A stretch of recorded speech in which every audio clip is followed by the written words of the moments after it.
Olá, sejam bem-vindos ao canal do Grupo Espírita de Petrolina no YouTube.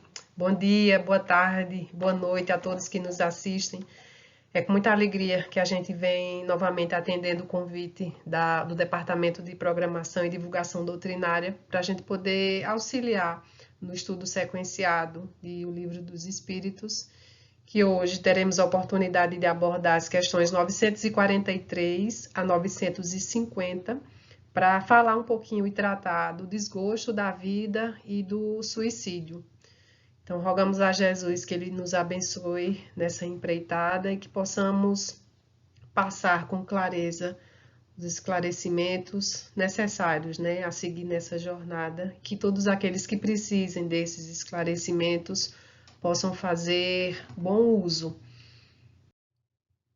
E antes de entrar propriamente na abordagem do tema de hoje, a gente precisa recapitular, voltar um pouquinho atrás, lá na questão 922, quando Kardec pergunta à espiritualidade, ele já afirmando na questão 920 que, como a Terra é um planeta de provas e expiação, não é possível a gente atingir a felicidade absoluta, mas é possível atingir uma felicidade relativa. E na questão 922, Kardec pergunta à espiritualidade se haveria um critério, né, para atingir essa felicidade terrena. E a espiritualidade vem esclarecer que há sim o critério e que se precisa considerar a vida do duplo aspecto, porque do ponto de vista da vida material, a felicidade relativa se alcança a partir da posse do necessário, né? Então a gente não precisa pensar em luxo, pensar em grandeza, não. Com o necessário que a gente tiver, a gente vai ter essa felicidade do ponto de vista da vida material. O difícil é a gente saber aquilatar o que é o necessário, porque cada um vai ter o seu ponto de vista e a sua perspectiva. Mas a resposta da espiritualidade é essa. Da vida material, a posse do necessário garantiria essa felicidade relativa. Mas adiciona também que a perspectiva da felicidade engloba a vida moral. E sob essa perspectiva, a vida moral, a felicidade se atinge quando se tem a consciência tranquila e quando se associa a isso a fé no futuro. Quando a espiritualidade vem trazer essa questão da consciência tranquila, nos remonta ao aspecto da utilidade, né? Que tudo no universo vem imbuído dessa utilidade, tem um propósito, tem uma finalidade. E quando a gente repercute sobre o universo, a gente não pode deixar de considerar que as leis materiais regem o universo, mas as leis morais também. E dentre essas leis morais, a utilidade ela é considerada, né? As leis interagem entre si para promover a melhoria dos seres, para promover a melhoria dos mundos, e isso a partir da atuação de várias leis, né? Da lei de adoração, da lei de trabalho, da lei de conservação, da lei de destruição, das várias leis que regem o universo. Então, a perspectiva da vida tranquila se atinge pelo conhecimento dessas leis, das leis materiais, mas principalmente das leis morais e pela prática, né, e pela execução dessas leis. Então, quanto mais a gente conhecer dessas leis e quanto mais a gente colocar em prática, mais a nossa consciência vai estar tranquila. E a consciência tranquila, ela desemboca, ela desencadeia na fé do futuro. Porque quando a gente tem a consciência tranquila de buscar conhecer as leis, de colocar essas leis em prática, a gente vai perceber que nada acontece por acaso, que não tem equívocos, né? Que na perfeição divina não tem espaço para o acaso, para o equívoco. E quando a gente percebe isso, a gente trabalha e desenvolve essa fé no futuro, porque sabendo que nos engajando no conhecimento da lei moral e na sua prática, os resultados virão. E isso é o aspecto da fé, da confiança que a gente tem em Deus e na espiritualidade, de que, pela execução dessas leis, o futuro se desdobrará tal qual assim nós atingimos. Então, assim, A abordagem do tema de hoje, a gente precisa ter em mente essa compreensão dessa felicidade relativa para que a gente possa associar essa felicidade, né, do ponto de vista da vida moral, associando a consciência tranquila e a fé no futuro. Então, assim, a falta dessa consciência tranquila desemboca nessa falta da fé no futuro e daí os problemas advirão. E hoje, então, a gente vai ter a oportunidade de falar sobre as questões 943 a 950. Kardec, ele começa a abordagem desse desgosto da vida, que é algo tão comum no nosso planeta de provas e expiação, pelas dificuldades que a gente encontra, mas Kardec vai dizer, às vezes, que esse desgosto não vem da dificuldade, esse desgosto, às vezes, vem do excesso, vem do acúmulo. E aí, Kardec pergunta: de onde vem o desgosto pela vida que se apodera de certos indivíduos sem motivos que o justifiquem? Então, assim, Kardec já está dizendo que tem alguns desgostos que vêm de motivos, né? Tem certas dificuldades, certos dissabores que geram esse desgosto. Mas a pergunta que Kardec faz é: algumas pessoas são tomadas por esse desgosto sem um motivo que justifique isso. E a resposta da espiritualidade vem de forma a esclarecer e dá 3 possíveis causas para esse desgosto. O primeiro dele, efeito da ociosidade. Segundo, falta de fé. E aí a espiritualidade esclarece. E muitas vezes da saciedade. Esse efeito da ociosidade tem a ver com a falta de compreensão das leis divinas, tem a ver com a consciência que não está tranquila, que a criatura não se esforça para conhecer e se esforça menos ainda para, a partir desse conhecimento, colocá-lo em prática. Então, essa ociosidade, essa inatividade vem dessa omissão, dessa paralisação, que a criatura não se esforça, né, para ter essa compreensão de como as coisas acontecem e, a partir dessa compreensão, poder mudar aquilo que ela entende que está equivocado. E aí, esse desgosto também da vida parte da falta de fé, como a gente falou lá sobre a questão 922. A consciência tranquila associada à fé no futuro, traz essa paz de espírito, traz essa felicidade relativa, traz essa tranquilidade, porque a gente entende que não virão arroubos nem fatos inusitados fora da compreensão das leis divinas. E isso a gente fortalece a nossa confiança no nosso Criador, que nada acontece por acaso. Então, esse desgosto da vida dessas pessoas, né, que não estão passando por dissabores, vem dessa inatividade, achar que a vida é um mar de rosa, que não precisa trabalhar, que não precisa ajudar os outros, que não precisa se ajudar. Então, gera esse desgosto, né, essa falta de fé, de saber que apesar das dificuldades, que apesar dos obstáculos, quando a gente se engaja, quando a gente se empenha, quando a gente conta com o auxílio dos amigos, tudo é possível e os desafios e os obstáculos, eles não desaparecem, mas eles ficam menores.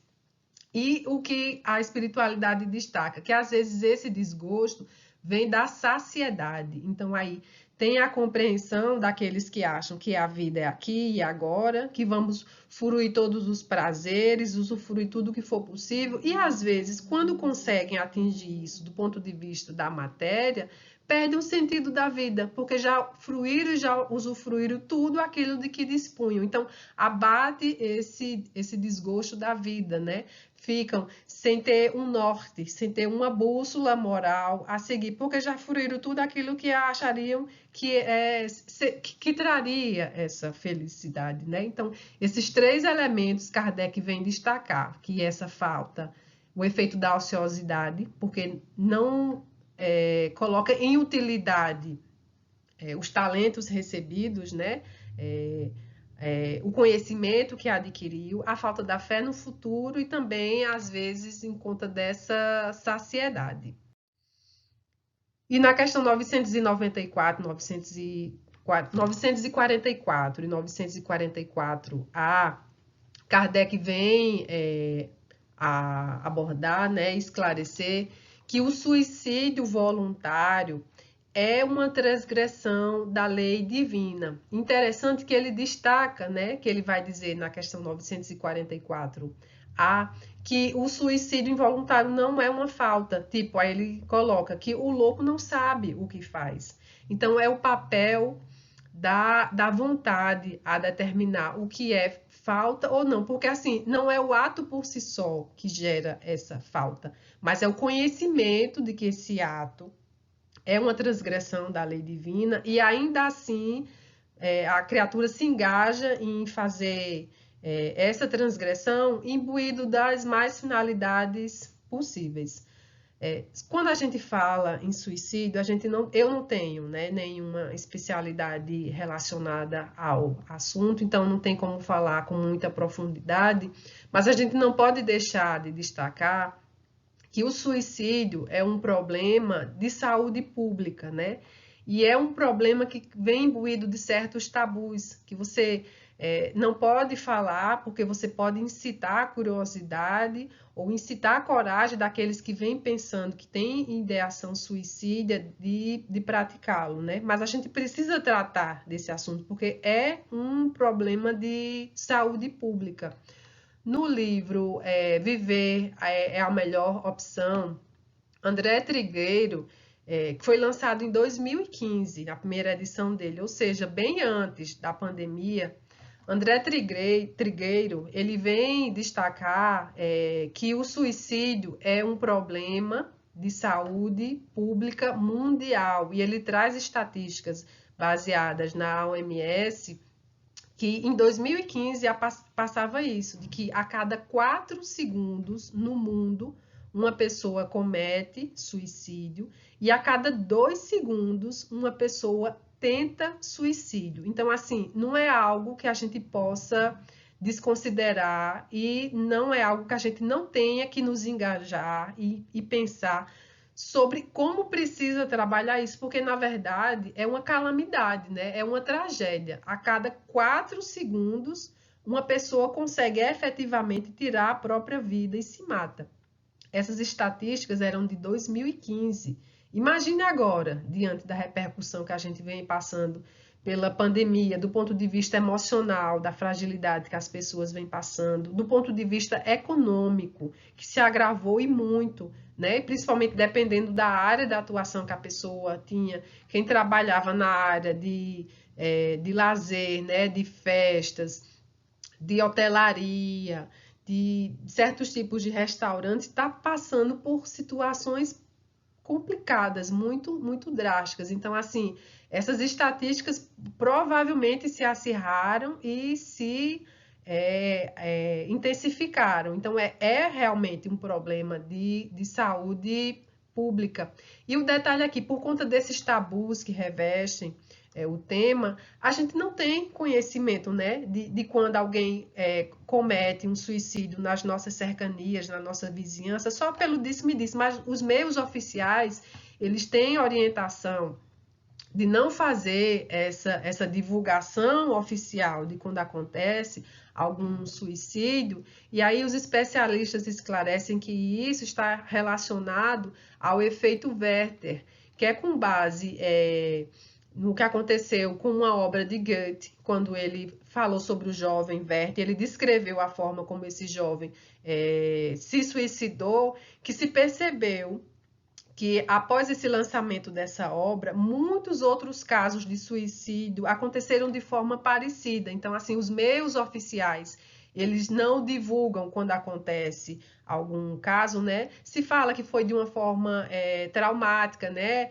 Por acidente, por algum instrumento contundente, corto, dependendo da forma como a pessoa provocou o suicídio, mas não se fala propriamente dito que foi um suicídio, né?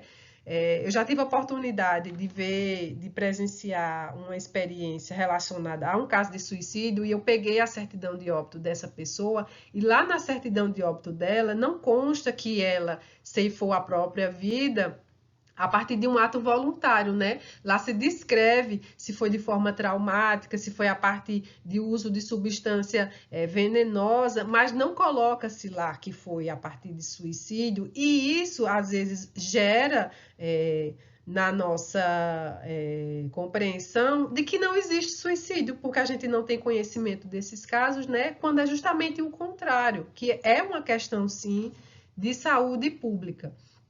E aí, Kardec, nessa questão 944 e 944A, vem destacar o papel da vontade.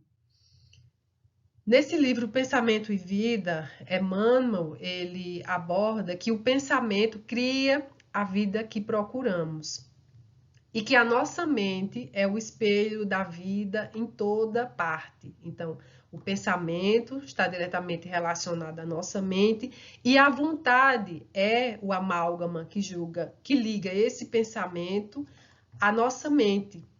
No capítulo 2º do livro Pensamento e Vida, Emmanuel vem destacar, ele vem comparar a atuação da vontade como se fosse o gerente da mente. Aí ele traz uma metáfora, dizendo que se num escritório que é formado por vários departamentos, e aí ele cita os departamentos, o departamento do desejo, o departamento da inteligência, o departamento da imaginação, o departamento da memória. Então, nesse escritório haveria esses vários departamentos. E acima desses departamentos, a gerência se constituiria na vontade.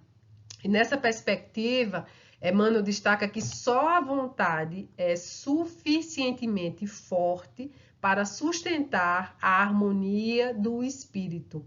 Se essa vontade não for forte o suficiente para gerenciar essa imaginação, a memória, a inteligência, os desejos, a criatura se perde e se desgarra e entra nesse desgosto pela vida que nada a satisfaz. Então, é melhor fugir dessa insatisfação do que ficar sofrendo indefinidamente, né? Porque a vontade fraca dela não deixa que ela atinja essa harmonia do espírito, essa felicidade relativa. E Emmanuel destaca mais ainda que a vontade pode impor o jugo da disciplina sobre os elementos que administra, de modo a mantê-los coesos na procura do bem. Então, esse é o papel da vontade, é a liga, é o elemento que dá, é a gerência, né, do departamento da mente, é a responsável pela harmonia entre esses departamentos da inteligência, porque não adianta você ter uma inteligência desmensurada, aprofundada, se você não tiver vontade para canalizar essa inteligência. Não adianta você ter desejo de ter uma vida boa, de ter saúde, de ter prosperidade, se você não canalizar esse desejo a partir da vontade, de ter essa imaginação, de ter essa memória, porque a harmonia desses elementos, ela é atingida pelo direcionamento. E esse direcionamento, quem dá essa disciplina, quem dá essa coesão, é a vontade. Daí Kardec, na pergunta à espiritualidade, ter esclarecido que o suicídio voluntário é uma transgressão da lei divina, porque essa vontade está estagnada, né? Você tem a possibilidade de exercer essa inteligência, esse desejo, essa imaginação e essa memória, mas ela fica estagnada. E isso é uma falta, porque é uma inutilidade dos dons, dos talentos que o nosso Criador nos imbuiu. E daí ele explica que essa falta de vontade daquele que tira a própria vida não é uma transgressão, porque ele não tem um discernimento disso, né? Ele não tem essa compreensão. E aí a gente traz para o debate o que Leon Denis destaca lá em Depois da Morte, que gravados em si todo ser humano traz os rudimentos da lei moral. Então, assim, quando na questão 944 Kardec destaca que o suicídio é uma transgressão à lei divina, como é que vem a punição por essa transgressão? Leon Denis vem destacar isso, que essa transgressão fica registrada na nossa consciência, né? Nesses rudimentos que a gente traz gravados dentro do nosso ser. E aí Leon Denis destaca que é neste mundo que ela recebe um começo de sanção. É na nossa própria consciência que vem a reprovação pela falta que a gente cometeu à lei divina. Qualquer ato bom acarreta para o seu autor uma satisfação íntima, uma espécie de ampliação da alma. As más ações, pelo contrário, muitas vezes causam amargores e desgostos em sua passagem. Então, a transgressão à lei divina, ceifar a própria vida, né? Retirar a própria vida, se a pessoa teve consciência disso, se teve vontade disso, se teve discernimento disso, a sanção já está lá na nossa própria consciência, né? Já está lá, porque essa transgressão em si, por si só, já traz esse rudimento dessa sanção, dessa punição. Então, não é algo fora, não é algo externo. Essa transgressão, ela desencadeia essa sanção dentro de nós mesmos, né? E assim a gente destaca o peso das intenções. Então, assim, um fato por si só, ele não consiste em uma transgressão à lei divina, como Kardec esclarece. Ele precisa ter esse discernimento, ter essa vontade, né? Ter essa compreensão que é uma transgressão e ainda assim a pessoa vai lá e pratica essa falta, pratica essa transgressão. Mas tem que ser levado em consideração as circunstâncias que levou essa criatura a cometer essa falta. No mundo jurídico, a gente fala de atenuantes e agravantes, né? Então, assim, se um ato ele é reprovável, se aquele que cometeu tinha condição de conhecer essa reprovabilidade, esse ato ele pode ser atenuado ou ele pode ser agravado a depender das intenções que levaram aquele agente a cometer aquela falta. Daí a gente entender que a reprovação decorrente da transgressão às leis divinas leva em consideração as circunstâncias em que a falta foi cometida. Nas questões 946 a 950, Kardec vai abordar justamente esse papel das intenções, quando essas intenções podem atenuar essas faltas ou essas intenções podem agravar, mas a falta continua sendo falta. Kardec aborda essa conjuntura, né? Esse contexto em que essas intenções podem atenuar ou podem agravar a perspectiva da falta, né, de retirada da própria vida. Na questão 943, ele vem abordar o suicídio que é praticado como uma fuga para escapar às misérias e às decepções. E a espiritualidade esclarece que é sim um suicídio, que é sim uma falta, é uma transgressão à lei divina, e essa transgressão se dá pela falta de coragem e paciência. Estamos em um plano de provas e expiação, todo mundo sabe, todo mundo sente isso, que viver na Terra não é fácil, né? Que a gente tem obstáculos a transpor, a gente tem desafios a superar. Então, você ceder a essas decepções e a essas misérias significa que você está se recusando a viver. E esses desafios e essas misérias, essas decepções, às vezes são colocados na nossa existência para provocar o nosso progresso, é a lei de progresso agindo, porque se a gente ficasse naquela zona de conforto, se tivesse tudo que seria suficiente e necessário para uma boa existência, a gente não se esforçaria, né? Ficaria estagnado. Então, assim, às vezes essa miséria que vem, que assola, as decepções que a gente sofre, são obstáculos que nos são impostos para que a gente possa fortalecer a nossa coragem diante da dificuldade ou para que a gente possa fortalecer a nossa paciência e a perseverança diante desses obstáculos. Porque, às vezes, naquele momento, a superação não é possível, mas a gente precisa desenvolver essa resiliência, que é tão falada, né? Essa adaptabilidade, essa perseverança, para que, a partir desse crescimento, dessa reformulação interior, a gente possa atingir a superação daqueles desafios e daqueles obstáculos. Então, assim, é muito claro isso, né? Que a falta de coragem e de paciência é uma falha e que agrava essa retirada da própria vida, como Cristo veio nos esclarecer. Bem-aventurados os aflitos, porque serão consolados, mas isso aí no seu tempo devido, porque a aflição precisa reformular o ser, né? Precisa trabalhar o interior daquele ser, para que no tempo devido ele possa estar apto a receber essa consolação.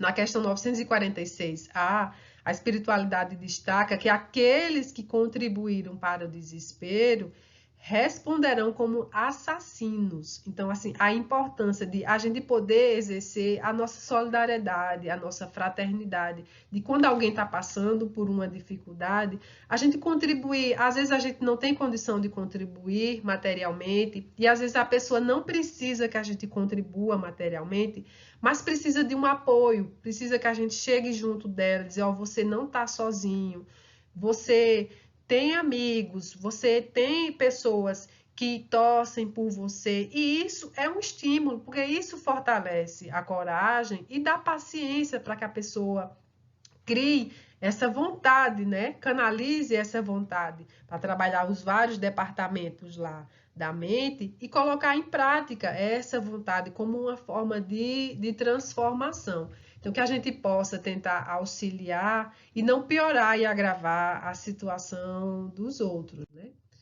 Na questão 947, Kardec vem trabalhar e fazer um paralelo entre esse desespero e o orgulho. Então, assim, o suicídio cometido por conta de uma situação desesperada que a pessoa se encontra, que não vê solução, ele continua sendo uma falta. Mas essa falta pode ser atenuada dependendo das circunstâncias, né? A pessoa não tem outra saída, ela não vê outra opção e ela acha que é melhor tirar a própria vida, porque assim vai solucionar o problema que ela está vivenciando. O que na questão 947 a espiritualidade vem esclarecer que às vezes esse desespero ele está relacionado ao orgulho, né? Que a pessoa não está disposta a renunciar à sua posição social para arregaçar as mangas e enfrentar aquela dificuldade que ela vem passando. Então, quando esse desespero está associado ao orgulho, né? A essa superalimentação do ego, isso, em vez de atenuar, agrava a falta. Por quê? A criatura precisa se despojar desses enaltecimentos do ego, né? E não é vergonha nenhuma você precisar do auxílio de alguém, e não é vergonha nenhuma você ter fracassado, porque muitas vezes a partir desse fracasso é que surge a possibilidade de você concretizar e atingir o sucesso. Já imaginou se Thomas Alva Edison ele comete suicídio por desespero, por ter fracassado mais de uma centena de vezes, por não ter conseguido desenvolver a lâmpada elétrica, né? O que seria hoje da humanidade? Mas ao contrário disso, ele viu nos vários fracassos maneiras de não fazer, e a partir dessa maneira de não fazer, ele conseguiu atingir a maneira correta de fazer. Então, esse desespero, ele é agravado quando ele é alimentado por esse orgulho, né? Quando a criatura se minimiza, quando a criatura se menospreza por não ter atingido.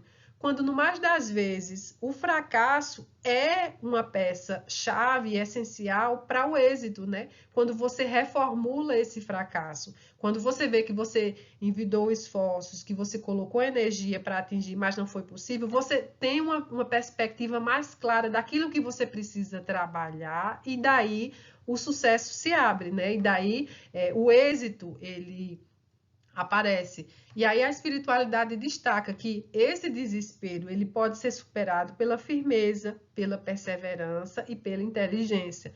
Daí, novamente, o que Emmanuel destaca lá em Pensamento e Vida, o papel da vontade, né?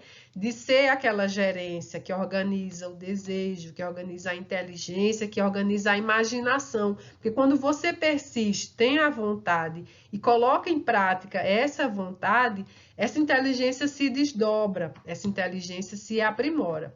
A gente agora com a Covid-19 vem passando por situações bem complicadas e dolorosas. Então, é uma oportunidade da gente se reformular e da gente reaprender, colocando em prática a nossa inteligência.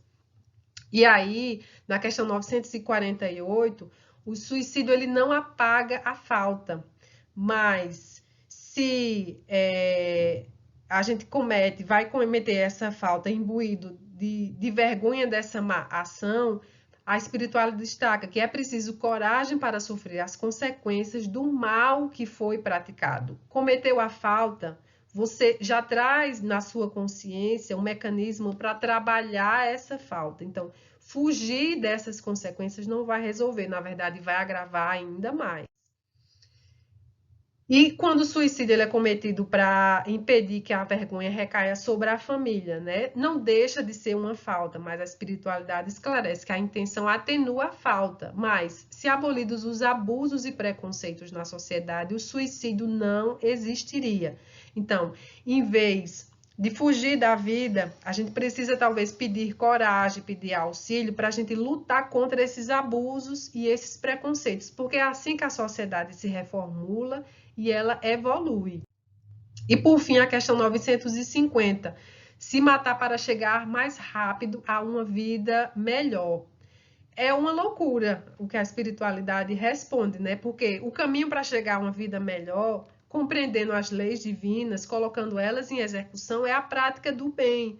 O suicídio, na verdade, retarda a entrada nesse mundo melhor pelo peso da consciência, pela perturbação que a consciência vai ter, por esse mecanismo dessa autopunição. E muitas vezes, quando o suicida comete, né, esse ato, ele, na própria programação, ou é encorajado ou é aconselhado para retomar uma nova existência, para completar aquele período que ele fugiu. Então, em vez de ele poder seguir para um plano de vida mais harmônico, ele retorna para ele poder completar aquela existência fracassada.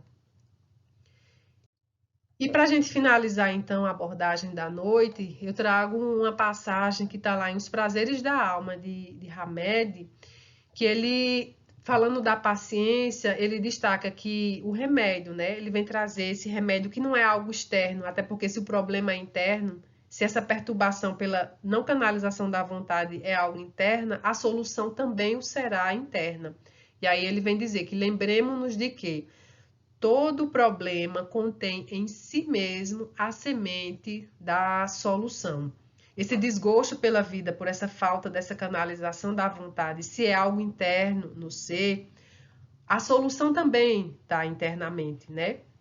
E o espiritismo ele não se propõe a ser esse remédio isolado para as ideações suicidas, para as pessoas que estão pensando em dar cabo da própria vida, não, porque são problemas multifatoriais, são problemas complexos que precisam de soluções complexas.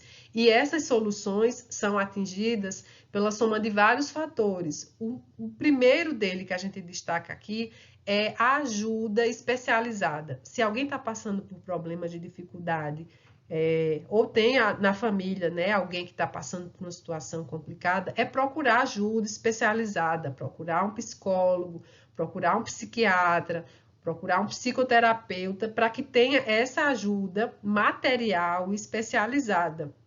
E associando a isso, trabalhar a espiritualidade, não propriamente a religião, não é esse sentimento que a gente está tentando passar aqui. Você não tem que ser espírita, você não tem que ser católico, você não tem que ser protestante, budista, umbandista, não é isso, não. Mas quando a gente procura ter essa ligação com o divino, quando a gente procura ter essa ligação com o Criador, independente de qualquer que seja a religião, quando a gente trabalha essa espiritualidade, nós nos alimentamos e nos fortalecemos interiormente.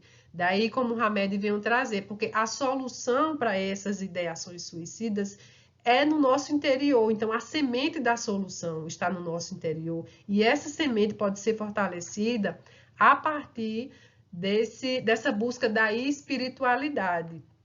E o espiritismo, ele contribui para combater essas ideações suicidas a partir do esclarecimento de como funciona o universo, de como agem as leis divinas, as leis de causa e de efeito, né? O que é o ser que é imortal, mas que tem várias existências, cada existência tem um planejamento, tem um propósito. Então, quando o Espiritismo traz esses esclarecimentos, ele está contribuindo para a solução desse problema de saúde pública, que é o suicídio, através do esclarecimento, através do atendimento fraterno, que as casas, mesmo durante a pandemia, estão realizando para poder, associado a esses outros meios de ajuda, também contribuir para isso, né? O estudo, colocar o estudo em prática para poder ter as soluções desses imbróglios internos que a gente traz dentro do nosso ser. E quando a gente retornar presencialmente um dia, que a gente está esperando ansiosamente isso, tem também o passe que contribui, né? Porque quem está com essas ideações suicidas se desgasta energeticamente de uma forma muito intensa. Então, são essas as contribuições que o Espiritismo tem.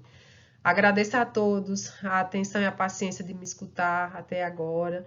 A gente roga ao alto que Jesus nos abençoe nessa jornada, nos ilumine e nos fortaleça a nossa vontade, para que a gente possa buscar sempre e sempre, Senhor, o caminho do bem, trabalhando a nossa paciência, a nossa perseverança.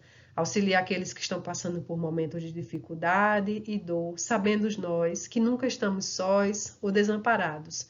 Assim, Mestre Jesus, continua conosco e sede por todos nós hoje, agora e para todo sempre. Fiquem na paz do Mestre Jesus. Um abraço no coração de todos.